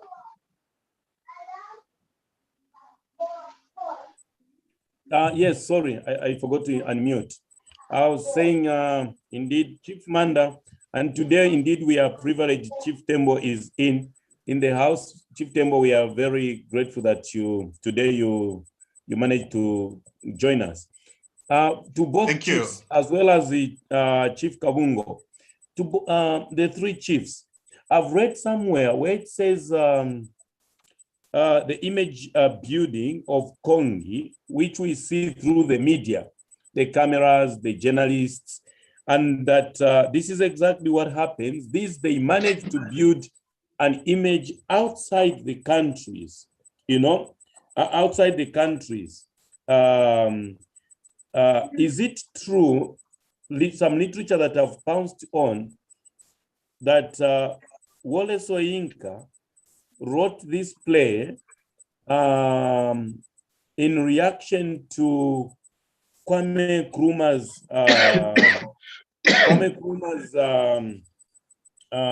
disposition, Kwame Nkrumah's removal from power, saying that Kwame Nkrumah was one of the most pronounced and well respected and cherished leaders in Africa. And yet in Ghana, people did not look at him that way. Would this be a valid assertion that indeed Wole was writing in reaction to Kwame Nkrumah's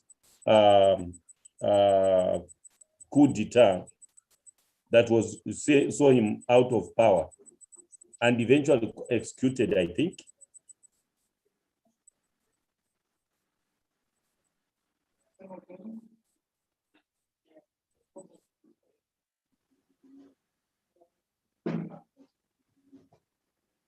Chief Manda.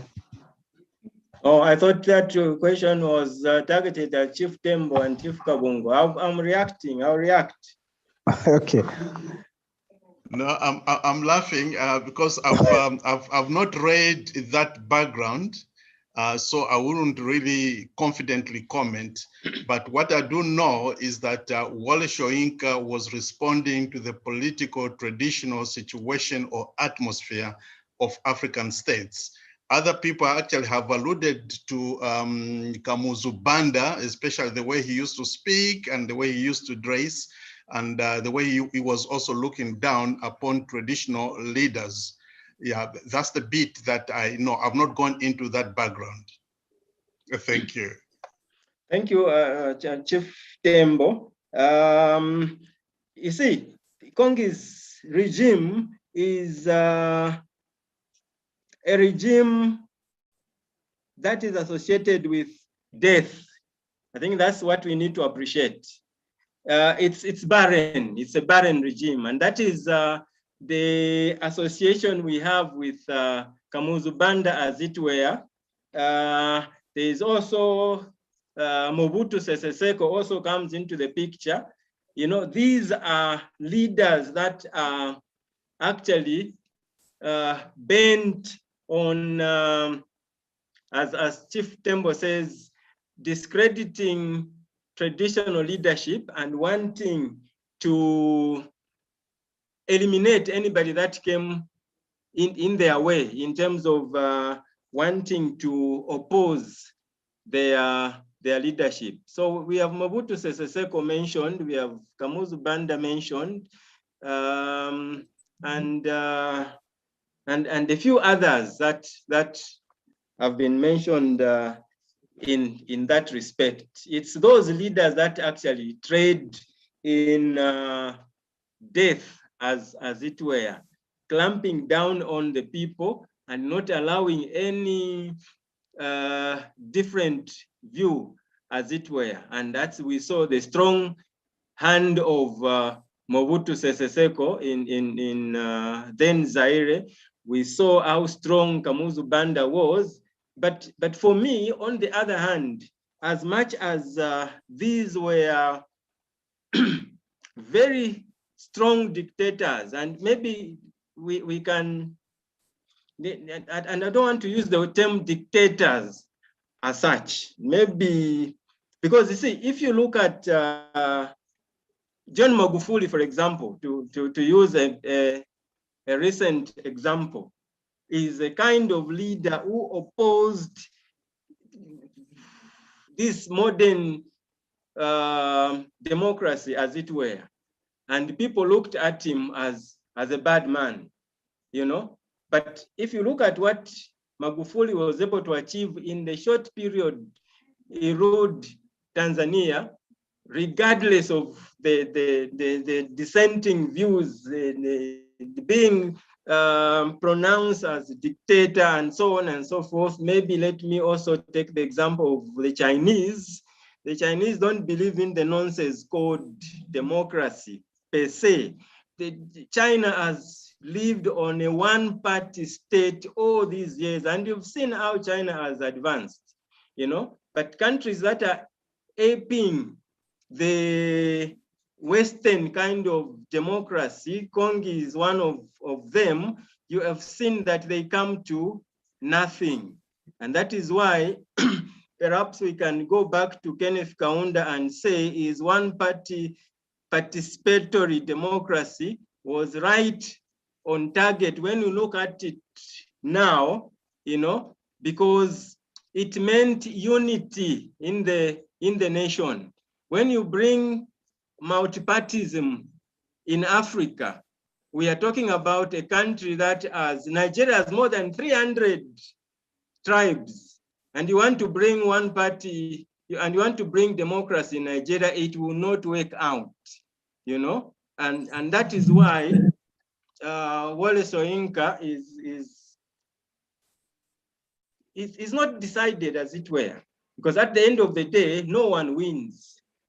You know, those who are pro tradition are running away from the country, you know, and those again who are bent on perhaps the new kind of democracy are also running away. So there's no winner at the end of the day, but perhaps the winner is Africanism. If we can harness Africanism properly and rule ourselves as Africans, not as Europeans. Because you see, they manipulate us. When they bring their democracy here, they begin to fund these human rights organizations and so on and so forth, who actually destabilize our countries.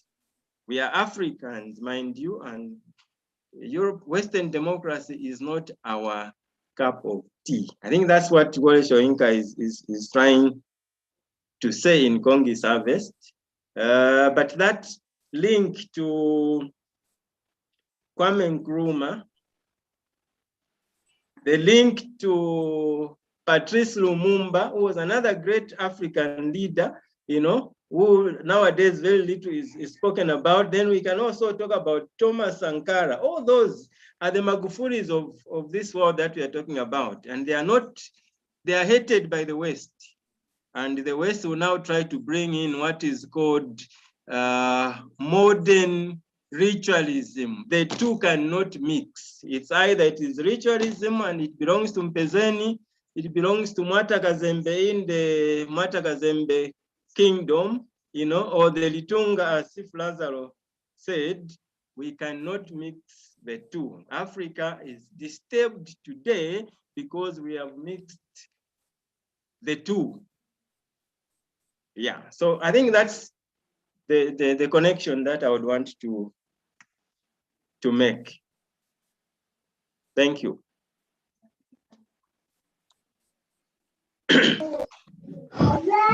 Thank you, Chief. Do we have any other contribution?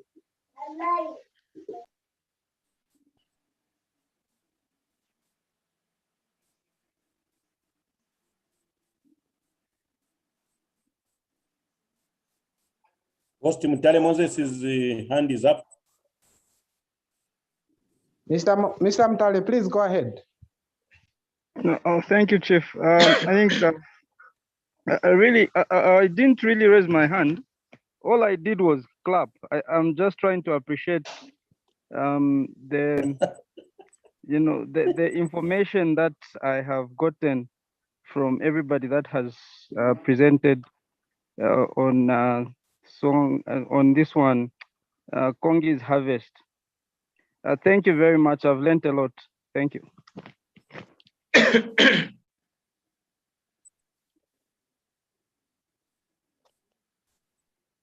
Dr. Monde. Doc, please go ahead.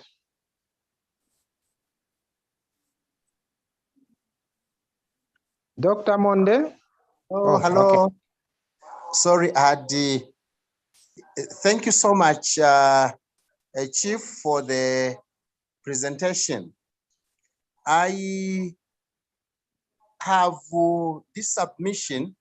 Is it possible you explain? I posted something on Chief Lazaro. Check there.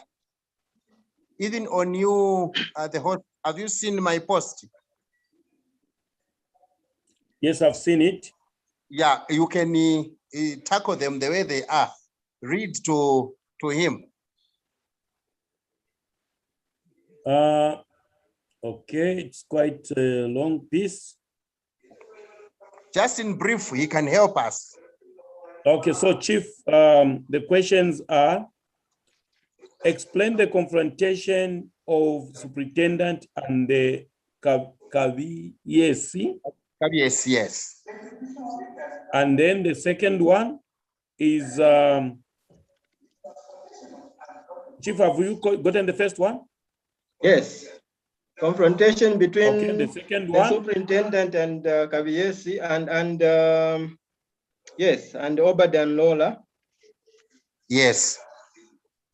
Yes. Can I comment? The right second away? question is no, let me go through the three so that we can tackle them. The second one is later. The superintendent starts pleading with Oba Sarumi to speak for the Dan Lola, to speak to Dan Lola, not to be cursed. Then in the part one, in short, he says, explain later the superintendent states pleading with the Oba Sarumi to speak to the Dan Lola, not to be cursed. Yes. And then the third one says explain corruption as part of the theme. The fourth one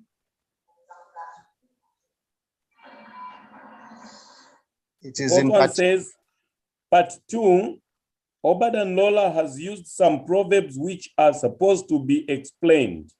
For example, even the ostrich spots, what's the correct pronunciation of that word?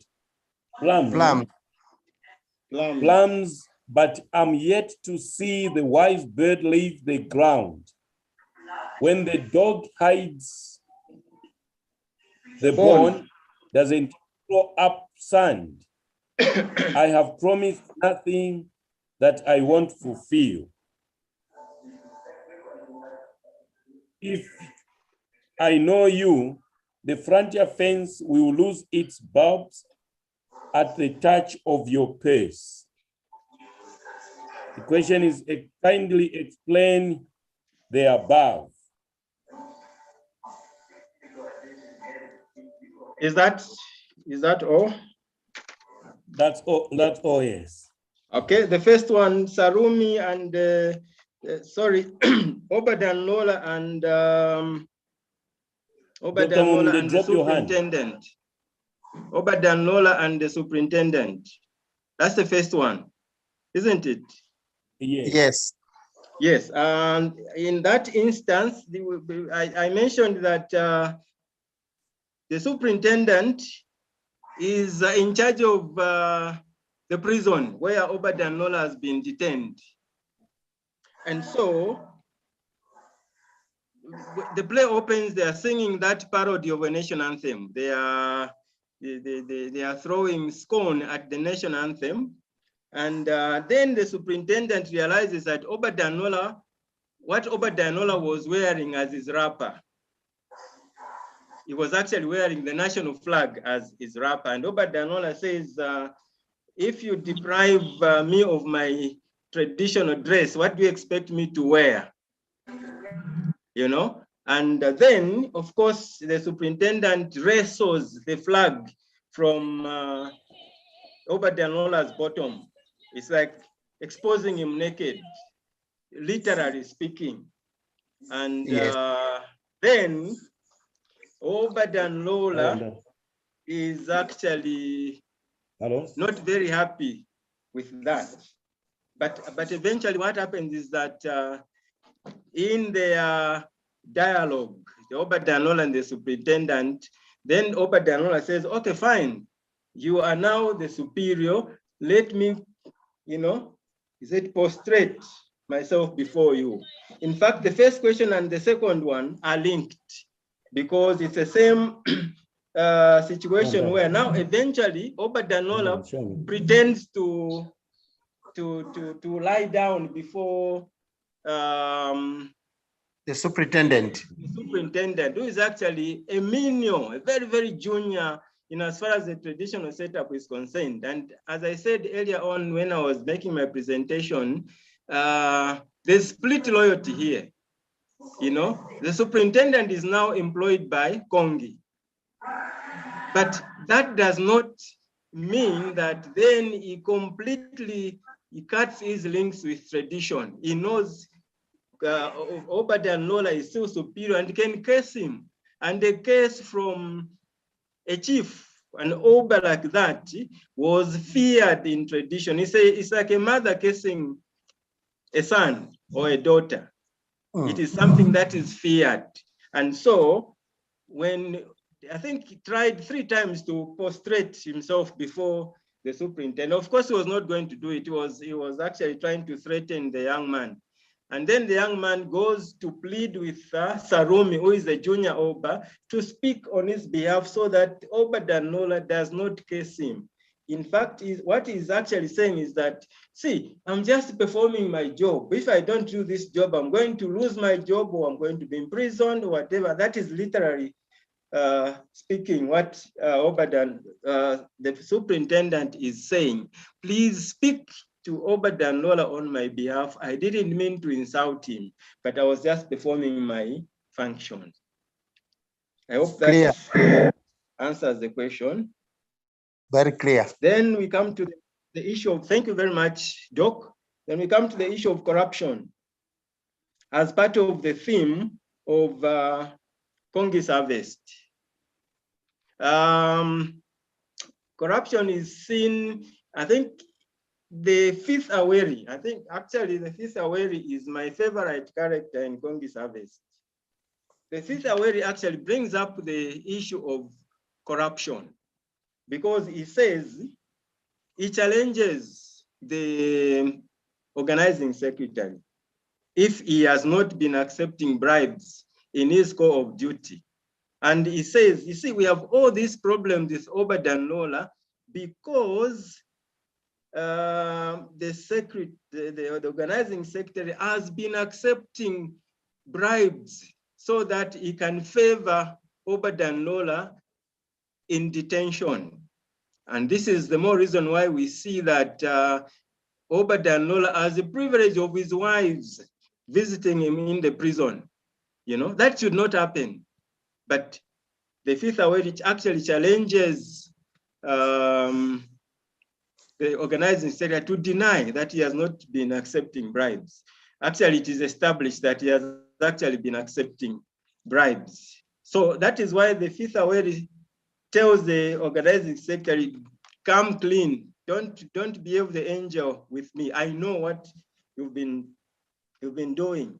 So in exchange for food, I'll give you information that will help you get Obadanola to publicly submit to Kongi. I think that's the corruption, the theme of corruption that is given there very clearly by the fifth Awari, who says, I'm just doing what everybody's doing. So bring food in exchange for my ideas. And that's the corruption that we see there.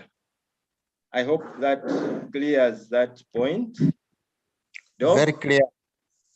Thank you. The last one, I think I'll leave it to Chief Kabungo. Chief Charles, are you still there? Yes, I am, Chief. Please, can you answer the fourth question? I think it's about, you alluded to it in your presentation about the bone, the dog, when the dog hides the bone and whatever. The ostrich. The ostrich and Chief Tembo. Okay, yeah, those two. Chief Yes. Tembo, are you still there? He is, yes. Yes. Yeah, I am. Yes, please. Like, I'm sure you can So cover that on my behalf. The two chiefs will tackle okay. that. The ostrich also having wings in simple terms. The ostrich also, what is the verb used there?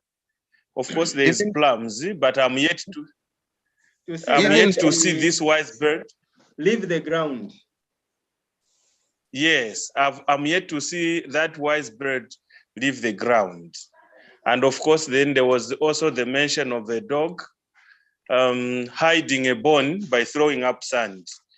From what I understand, those two could be related in the sense that Kongi could have convinced Danola to say if he is given that freedom by being released from prison, then he's going to hand over power. And at that time, you see that Danola did consent to that condition. But now that he has come out, he's trying to make up, situations one after the other, feigning one excuse after the other. So when he's reminded to say, but where we came from, you did agree, you did consent to this. And that is where he uses that expression to say, I've also seen a bird an ostrich having wings, but then I'm yet to see it fly. So in a similar vein, the fact that I accepted to be given that freedom does not mean I'm ready to go and hand over power. He seems to be putting it that way, but Chief Tembo, like you have said, Chief Manda, we will put it better maybe. Then the one that I had alluded to earlier is on the issue of the dog hiding a bone by throwing up sand. That one, Danola is saying, yes, Danola is saying he has accepted rather to hand over power in principle, but is feigning one excuse by saying, okay, then they go and bring me this. Dende does not get cooperation from the blacksmith. When he comes back, he's even told, okay, this one you have brought is what you have brought is what is used to scratch the hunchback of your ankle. And then this other one, and even uses some derogatory remark. I should shovel it. This ladle or that you have brought should be shoveled back to your mother's and fundaments and things like that. So you find that Danola is actually not ready to go and submit publicly. So he's feigning one excuse after another, so that it is time up. By the time they find that it is not coming, maybe they will do other things. So that is what he meant by hiding a bone, by throwing up sand. It is the excuses that he comes up with as scapegoats for not submitting his power publicly. Thank you. Maybe Chief Tembo can come in. Actually, you have done a good job. This bird has wings, but it will be cautious. It will not immediately get involved because the bird wants to understand this, the environment. The bit that I really wanted to contribute to is the issue of corruption, which again does apply to us here in Zambia. And this is what we read on page 26. The dialogue goes like this. This has me curious. Has anyone been accepting money on my behalf? All I ask is my cut. So we tend to look at corruption in terms of money. Now look at the fourth Awari. What he says is this. This is unforgivable insult. Let the man speak. Which of us has been taking money? Now what the secretary says shows the kind of corruption that we are oblivious to, the kind of corruption that we think is not there. So the secretary says this, or not money.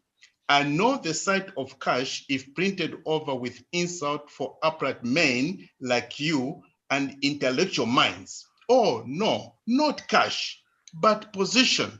Now you can read everything else. You will notice that in fact, the kind of corruption that we are talking about here is how people are canvassing for positions. So they want to be closer to the president in terms of position. Make me Secretary General, make me what and what, make me, then I'll do this for you. That is the kind of corruption which we may not highlight, but which we should highlight. But position, yes, position, and the power of being so close to power, well, it's difficult, but I'll see what I can do. So in fact, now you can see the secretary is saying these men were corrupt. This is why they are the Awaris to who? To Kongi. Thank you. Doc, I hope we have answered your concerns sufficiently. Very much. What about this one? If I knew you, the frontier fence will lose its babes. The hangover. The hangover, yes. Yes. Again, that's another very good reference to corruption. And I think, is it Obadiah Lola himself who is telling the secretary the direction? So as they are all heading away from, I think it's actually Dende.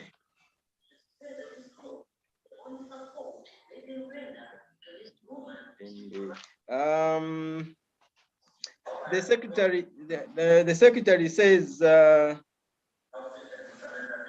is on page 85, I think. The secretary said, "Good friend, how far is it to the border?" What? Well, if it is in my bold Lion of Wisma, and what may I ask happened to the Carpenters Brigade, blah, blah, blah, blah. And then he says, lack of discipline, lack of... Now, Manda, it's page 90. Page 90. Yeah, where the secretary says, and a long journey and happy rain, but it would sound like a mockery. See you at the border. Then it says, as he leaves, Danlola shakes his head in sad amusement. Then Danlola says, a safe journey. If I know you, the frontier fence will lose its barbs at a touch of your purse. Yes. Yeah. So he is going to, and it's very clear. He is going to give the people, at the border, at the frontier, Bwana, Abadi, here is Coca.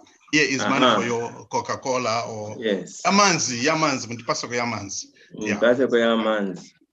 Mbele sauka newspaper kabwana, you know, as you get to the roadblock, first you produce a newspaper, you know, on the Solwezi, Chingola Solwezi Road. That's what we used to do. You produce a newspaper and then a bottle of water and then they wave you to go. So that is why what Danlola is saying is actually referring to the Secretary General. You know, if I know you, the frontier fence will lose its barbs. You know, those the barbed wire.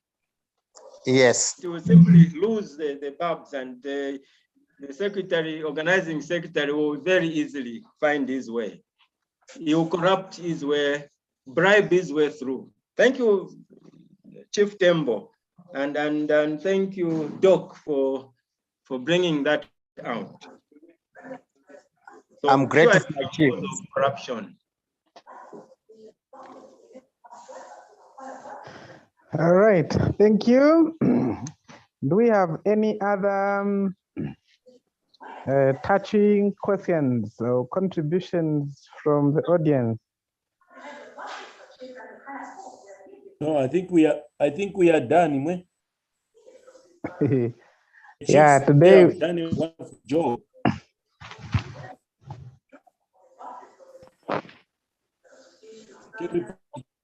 And 0.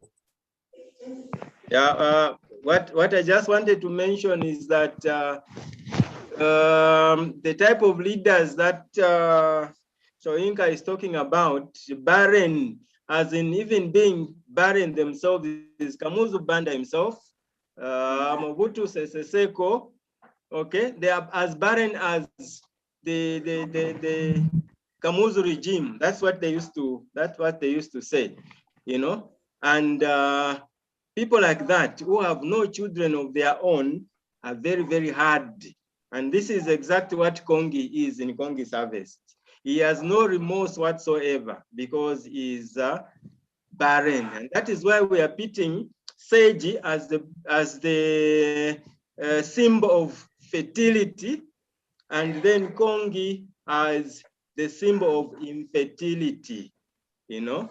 And so when you come to Sage's nightclub, people are dancing and drinking, enjoying their drink. But when you go to Kongi's retreat, people have been forced into fasting, you know, and people are not happy. You know, you can give the example of the superintendent who is just performing his duty. He's not happy to do what he's doing, but he's in a barren regime, you know, and that is what barrenness demands. But when these people remove they remove Kongi's hats and put on Obadan Nola's hat, you see the change. Even Dende at one time runs away from Obadan Nola because he admires the uniform and so on and so forth. But does he last there? He comes back where he belongs, you know. And as they are running away from to the border, they reunite Obadan Nola and Dende once again. Thank you very much.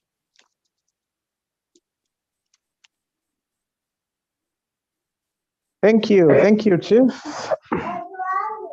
And thank you.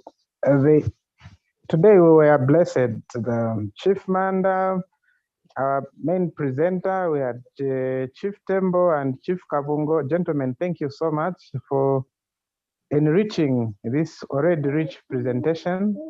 Thank you so much. Thank you to our audience, participants for staying with us, even when we had challenges at the beginning. May this spirit continue so that we keep learning from each other every week. Amen. and we continue helping each other, especially during these COVID times when face-to-face meetings are no longer feasible. So next week we'll have someone from English paper 2 to talk about what really makes our learners fail in that paper, some challenges and some solutions. So let's be there to give this part also some insightful contributions so that we can help teachers out there as we prepare to welcome back the learners, especially those in examination classes who already missed a term and COVID has sent them back again. So we thank you so much and we wish you a productive week ahead. Let's keep ourselves safe from COVID the best that we can. When we have symptoms, let's engage medical personnel so that we don't lose many more of our kind. The nation still needs us. Thank you so much. Good evening, and God bless you. Thank you. Moderator. Yes, Doc.